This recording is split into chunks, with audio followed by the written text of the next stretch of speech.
Zhiyun hit me up about sending me a light.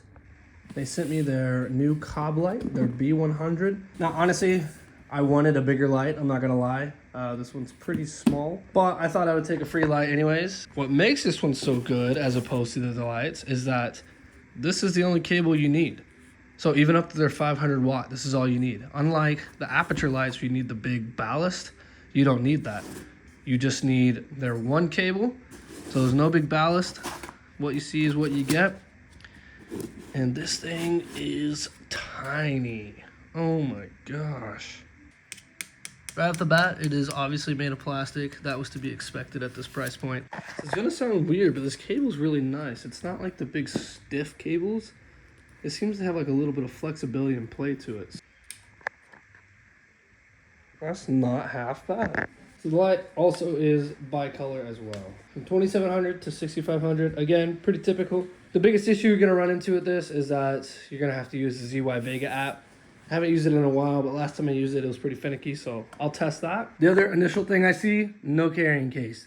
Unlike other lights that come in their canvas cases and stuff, this one is coming in this box. I'm assuming this is how it will come to everybody. That's definitely a downside in my opinion. We'll see. This could be a good little kicker light, could be a good fill light, could be a good backlight, really could be kind of good anything. So just to compare these two lights, this is the Aperture 60X. This is what it looks like without the grip on there. And then this is the size of the B100 from Zhiyun. So obviously this is a 60 watt brighter light and they're roughly the same size. A little bit bigger, but not too much bigger. It still fits in this case. This is exactly where my 60X sits whenever I don't have that in there. So as you can see, not taking up a ton of space. So I bought this SD card case about 7 or 8 years ago. Just a little metal SD card case. I bought it in a souvenir shop actually. It's time to finally retire it. I can only fit 4 cards in there, which I've outgrown for a long time now. I would always just leave the other 2 sitting.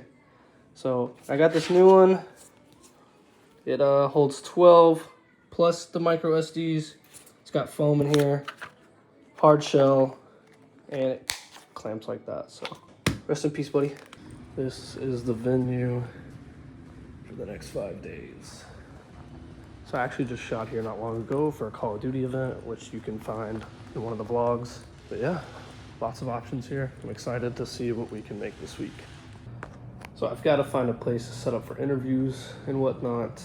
All these rooms pretty much look alike. So here's going to be our setup for now. The Aperture T2C will be our hair light. That's what I bought this thing for. The light that Zhiyun sent me, this new 100 watt B100 or whatever they call it, is going to have the light dome on there. That'll be my key light. The Mullis X100 will be my backlight. Let's talk about laziness for a second. I had my camera on that little tripod sitting here. That thing is nice and firm, no problem. The issue is that it doesn't sit, especially with the rubber feet. I decided to take the plug from over there and put it over here with the camera sitting on top of this table. When I went down to plug it in, my back hit the table, knocked the camera off, fully rigged onto the ground. All that because I didn't want to go out to the truck and get my tripod. Lesson learned, will not happen again. Please, please be smart, people. Don't be lazy. It was like a 2-minute walk at that.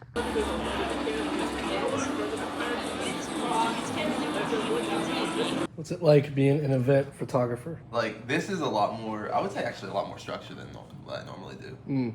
Yeah, it's fun. I guess it just depends on the shoot. I'm used to shooting COD and Halo, so it's like, it's very, very structured amongst like the event side. But like this one's more structured on the side of like deliverables. We need these, but you can get really creative with the shots. So I didn't realize till I came in this morning, I left the Zhiyun light, actually both of my Zhiyun lights on all night. But they stayed on. They didn't blow up, didn't overheat. So I'd say that's a pretty good overheat test by accident. I'm actually curious. That is not hot at all. Wow. I'm actually kind of surprised. I was really fully expecting that thing to be warm. The hardest part about these events is that the longer it goes on, the harder it is to stay creative and like want to keep doing stuff.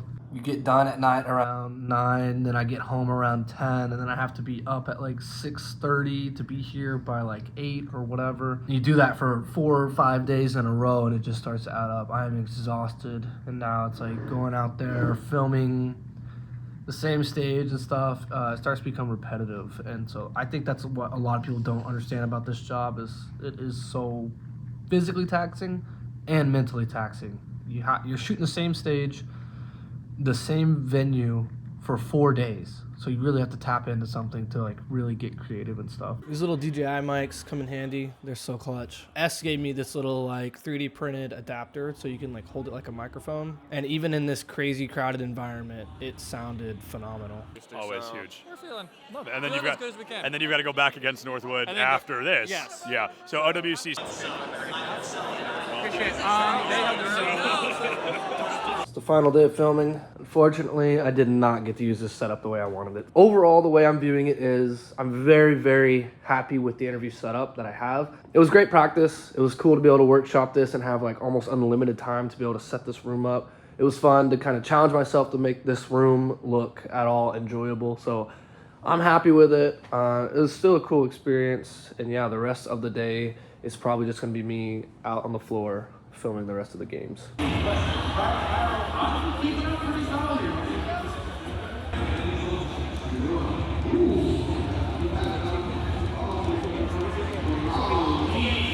As the final match was happening, I looked to check to see how much battery I had. 0%. Barely got what I needed before this thing killed out on itself. Gotta say, I'm really impressed by this light. It did well. For this thing running as much as it did, it is not hot at all. I think it achieved its goal of being a small, portable light. I think this definitely will stay in my kit for now, for sure. Thank you to Zhiyun for sending me this light. It's honestly a great little light. I'm not going to do an affiliate code. I'm not going to do any promo code, anything like that. This is a straight up raw thoughts on it. This has not been extensively tested. This has just been used in one single scenario. But again, overall, I like it. The Vega app worked very nicely. It was smoother than I thought it would be. And I didn't have any problems switching back and forth between the Vega app and the Aperture app. So yeah, it's a good light. I can definitely recommend it if that's something you're into, if that's something you're in the budget for or looking for. Good little light. Again, thank you, Zhiyun.